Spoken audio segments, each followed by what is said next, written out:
नमस्कार, मी अनुराधा सनगर. जनवार्तामध्ये आपल्या सर्वांचं स्वागत. पाहूया पुण्यातील काही विशेष घडामोडी.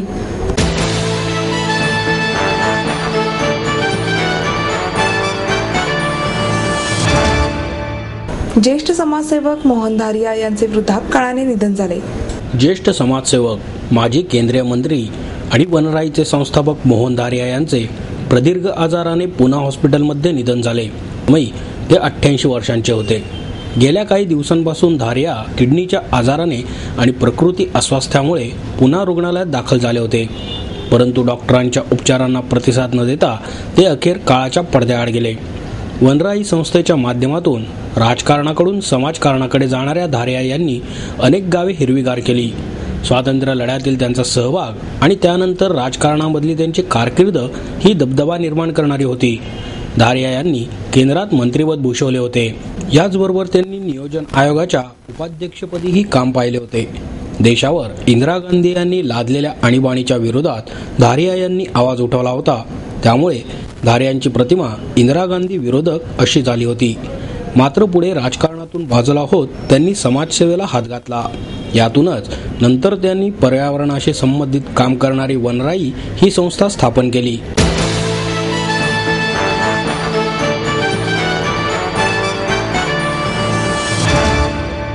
विजयादशमी निमित्त राष्ट्रीय स्वयंसेवक संघाचे पुणे शहरात 6 विभागात शानदार संचलन करण्यात आले. संचलनादरम्यान नागरिकांनी गणवेशधारी स्वयंसेवकांवर पुष्पवृष्टी करून त्यांचे स्वागत केले. सुमारे 4000 गणवेशधारी स्वयंसेवकांनी संचलनात भाग घेतला. पुणे शहरात पर्वती, संभाजी, कसबा, विद्यापीठ, येरवडा आणि लष्कर आदी 6 भागातून संचलन करण्यात आले. अनेक ठिकाणी स्थानिक नगरसेवक, सामाजिक कार्यकर्त्यांनी संघाच्या संचलनास शुभेच्छापर फलक लावण्यात आले होते.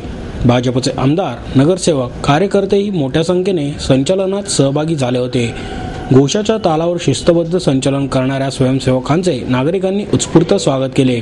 कसबा भागाच्या संचलनाची सुरुवात रमणबाग प्रशालेच्या मैदानावरून झाली. मध्य पुण्यात या संचलनाचे ठिकठिकाणी स्वागत करण्यात आले. पर्वती भागाची सुरुवात अप्पर इंदिरानगर येथून झाली. संभाजी भागाचे संचलन गरवारे महाविद्यालय येथून करण्यात आले. विद्यापीठ भागाचे संचलन औंध गावठाण, लष्कर भागाचे संचलन भवानी पेठेतून सुरू झाले, तर येरवडा गावठाण येथून संचलनास सुरुवात करण्यात आली.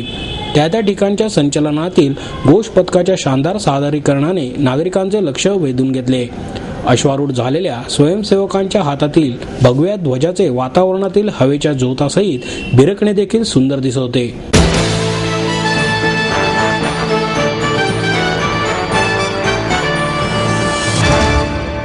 माहेर सोडून सासरी आले. इथेही प्रेमाची, मायेची माणसं होती. पण माझं भविष्य सुरक्षित आहे ह्याचा आनंद, आत्मविश्वास वाढवणारा होता. Samruddha Jeevan multistate multipurpose cooperative society limited. गुंतवणूक भावनांची, आनंद लक्षावधीचा. Samruddha Jeevan multistate multipurpose cooperative society limited.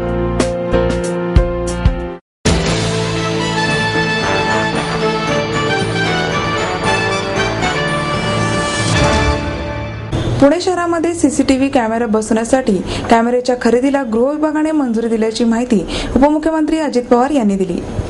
गेल्या वर्षी 1 ऑगस्टला जंगली महाराज रस्त्यावर झालेल्या बॉम्बस्फोटाच्या घटनेनंतर शहरात सीसीटीव्ही कॅमेरे बसवण्याची घोषणा उपमुख्यमंत्री अजित पवार यांनी केली होती. मात्र नक्की कॅमेरे कोणी बसवणार यावरच वर्षभर चर्चा रंगली. प्रत्यक्षात कॅमेरे बसू शकले नव्हते. त्यातच अंधश्रद्धा निर्मूलन समितीचे संस्थापक डॉक्टर नरेंद्र दाभोळकर यांची हत्या झाली. त्यामुळे सीसीटीव्ही कॅमेरे बसवण्याचा विषय ऐरणीवर आला. जिल्हा नियोजन समितीच्या बैठकीत यावर चर्चा झाली. या संदर्भात पत्रकार परिषदेत माहिती देताना अजित पवार म्हणाले, पुणे आणि पिंपरी चिंचवड शहरांमध्ये लावण्यात येणाऱ्या सीसीटीव्ही कॅमेऱ्यांच्या खरेदीच्या निर्णयाबाबतचे अधिकार राज्य शासनाने मुख्य सचिवांच्या अध्यक्षतेखालील समितीला दिले होते.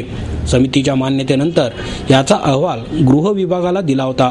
त्यानुसार गृह विभागानेही मंजुरी दिली.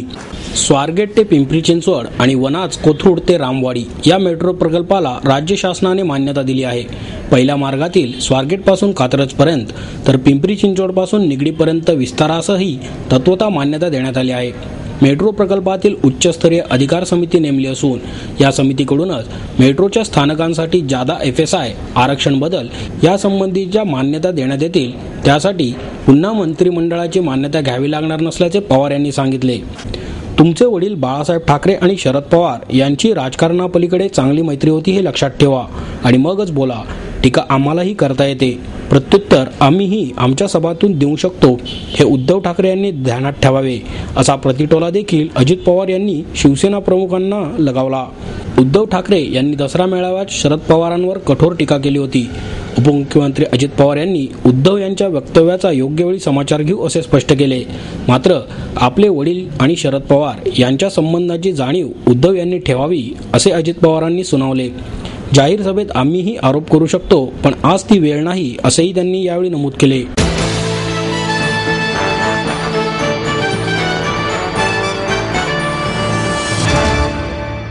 सदानंद मोहोळ हे वेगवान गोलंदाज असूनही शांत स्वभावाचे होते असे प्रतिपादन हिंदुस्थानचे माजी कर्णधार चंदू बोर्डे यांनी केले. सदानंद मोहोळ यांच्यावरील स्विंग किंग या पुस्तकाच्या प्रकाशनानंतर चंदू बोर्डे बोलत होते. यावेळी सिक्कीमचे राज्यपाल श्रीनिवास पाटील, भारताचे माजी कर्णधार सुनील गावस्कर, सहकार मंत्री हर्षवर्धन पाटील, पोलीस आयुक्त गुलाबराव पोळ आदी मान्यवर उपस्थित होते.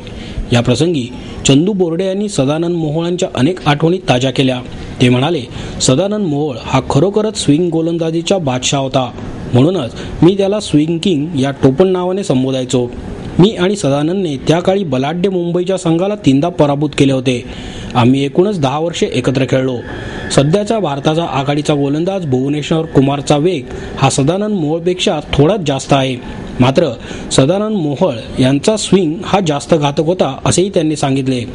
भारताचे माजी कर्णधार आणि सध्याचे क्रिकेट समालोचक सुनील गावस्कर यांनी सदानंद मोहोळ यांचे वर्णन त्यांनी खेळलेल्या सर्वात अवघड गोलंदाजांमध्ये केले.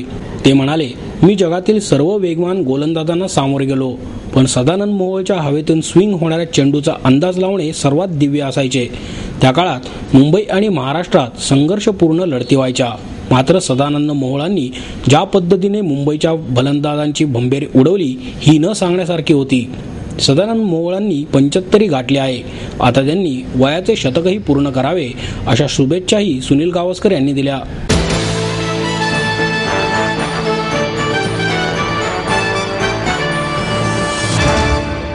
आई वडिलांनी पै जमवून मला शिकवण्याचा निर्णय घेतलेला कळत होता. माझ्या उच्च शिक्षणासाठी त्यांनी मला कायमचा आधार मिळवून दिला होता. त्यांनी स्वतःसाठी कधीच काही केलं नाही, पण माझ्यासाठी Samruddha Jeevan multistate multipurpose cooperative society limited. गुंतवणूक भावनांची, आनंद लक्षावधीचा. Samruddha Jeevan multistate multipurpose cooperative society limited.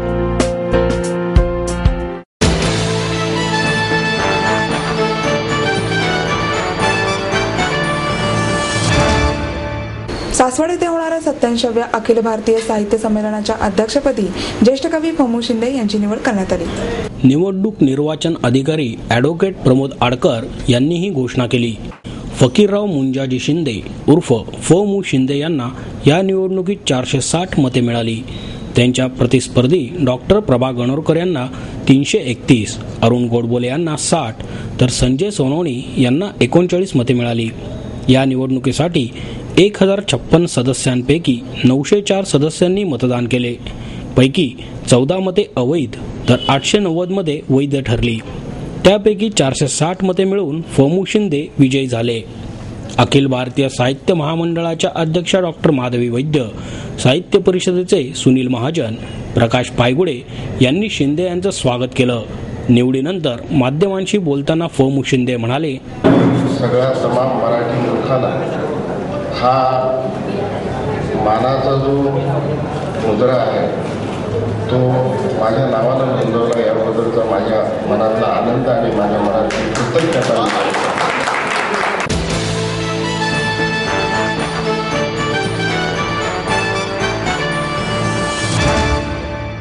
PSI Deepali Shinde मारहाण प्रकरणाचा तपास सीआयडी विभागाकडे सोपवा अशी मागणी शिवसेनेच्या आमदार डॉक्टर नीलम गोरे यांनी पत्रकार परिषदेत केली. निलंबित उपनिरीक्षक दीपाली शिंदे यांनी शिवसेनेच्या उपनेत्या डॉक्टर नीलम गोरे यांना निवेदन दिले. पोटे याने मला या प्रकरणात गुंतवले आहे असा आरोप दीपाली शिंदे यांनी पत्रकारांशी बोलताना केला. बारामती शहर पोलीस ठाण्याचे निलंबित पोलीस उपनिरीक्षक दीपाली शिंदे यांच्या अंगावर रॉकेल ओतून जीवे मारण्याचा प्रयत्न करणाऱ्या राष्ट्रवादी काँग्रेसचा सुनील पोटे याचा पूर्वेतिहास जाणून न घेणाऱ्या पुणे ग्रामीण पोलीस दलातील वरिष्ठ अधिकाऱ्यांच्या तपास पद्धतीबद्दल प्रश्नचिन्ह निर्माण झाले आहे. गुन्हा दाखल होऊनही पोटे आणि त्याचे साथीदार अद्याप गजाआड झाले नाहीत. त्यामुळे या प्रकरणाचा तपास राज्य गुन्हे अन्वेषण विभागाकडे सोपवा अशी मागणी शिवसेनेच्या मावळ तालुका संपर्क प्रमुख डॉक्टर नीलम गोरे यांनी केली. डॉक्टर गोरे म्हणाल्या, राष्ट्रवादी काँग्रेसचा नगरसेवक सुनील पोटे याने यापूर्वी भीमराव गवळीवर हल्ला केला होता. त्याची हिस्ट्री पडताळून पाहण्याची गरज आहे. पोटे हा उपनिरीक्षक शिंदे यांना खोट्या प्रकरणात अडकवणार होता याची जाणीव शिंदे यांना करून देण्यात आली होती. एका महिला पोलीस अधिकाऱ्यावर हल्ला होणे ही चिंतेची बाब आहे. उपमुख्यमंत्री अजित पवार यांनी या घटनेच्या मुळापर्यंत जाणार असल्याचे जाहीर केले. गृहमंत्री आर पाटील यांना आपण स्वतः भेटणार असून हा गुन्हा सीआयडीकडे सोपवण्याची गरज आहे असेही त्यांनी नमूद केले. बारामतीतील TC कॉलेजमधील गैरप्रकाराबाबत हॉस्टेलमधील काही तरुणींच्या तक्रारी पोलिसांकडे आल्या होत्या. उपनिरीक्षक शिंदे यांनी या तक्रारीचा पाठपुरावा करण्याचा प्रयत्न केला, पण हस्तक्षेप झाल्याने त्याचा छडा लागला नाही. या पार्श्वभूमीवर गैरप्रकाराची सीआयडी चौकशी होण्याची गरज आहे असेही गोरे यांनी स्पष्ट केले.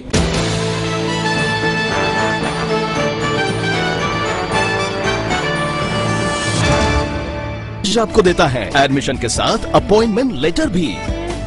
बी civil, computers, electronics, electronic and telecommunications, IT and mechanical. MA Computers, Electronics, IT and Mechanical, Diploma Engineering, Mechanical and Computer, MBA Finance, HR and Marketing, BCA, BBA, MBA and MCA for Engineering और साथ ही D.Pharm, B.Pharm और M.Pharm भी. Siddhant International School CBSE from nursery to 5th standard, Siddhant College. Transport एवं hostel facility, 22 एकड़ का विशाल campus, AICT Delhi और Pune university द्वारा मान्यता प्राप्त.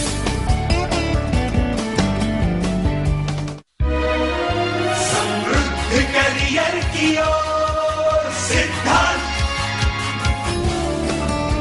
सिद्धांत कॉलेज, सुदुमरे, पुणे. एडमिशन के लिए आज ही कॉल करें या लॉग ऑन करें.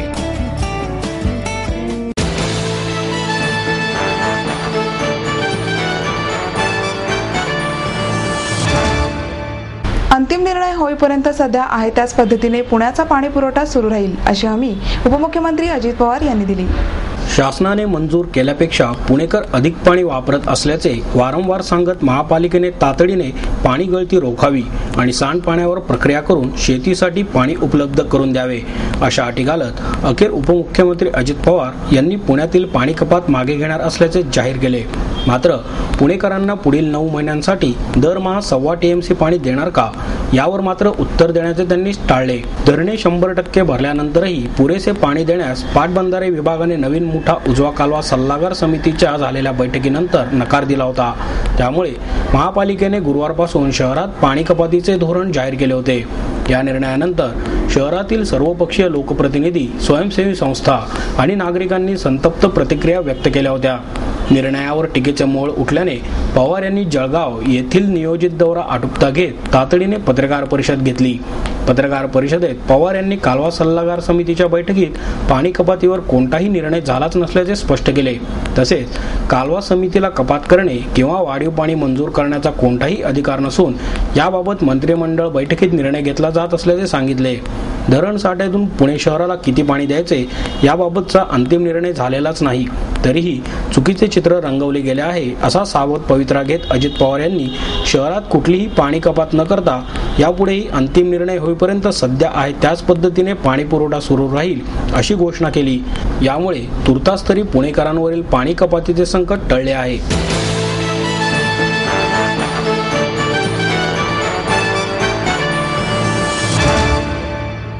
चांदणी चौकातील कोंडी सोडवण्यासाठी उड्डाणपुलाच्या नियोजनासाठी लागणारा निधी राज्य आणि केंद्र सरकार बरोबर पालिकेकडून उभारण्यात येणार असल्याची माहिती नगरसेवक शंकर केमसे यांनी दिली. चांदणी चौकातील वाहतुकीची समस्या सोडवण्यासाठी राष्ट्रीय महामार्गावर दुमजली पुलाचे नियोजन करण्यात आले असून या प्रकल्पासाठी लागणारा निधी केंद्र आणि राज्य शासनाबरोबरच महापालिकेकडून उभा करण्यात येणार आहे. या प्रकल्पामुळे पश्चिम प्रवेशद्वारावरील वाहतुकीच्या कोंडीतून नागरिकांची सुटका होण्याची शक्यता आहे. चांदणी चौकातील वाहतूक आणि अपघाताच्या समस्यांनी गेल्या काही महिन्यात उग्र रूप धारण केले आहे. त्यामुळे या चौकातील वाहतूक कोंडी सोडवण्यासाठी उपमुख्यमंत्री अजित पवार यांच्या अध्यक्षतेखाली नुकतीच बैठक आयोजित करण्यात आली होती.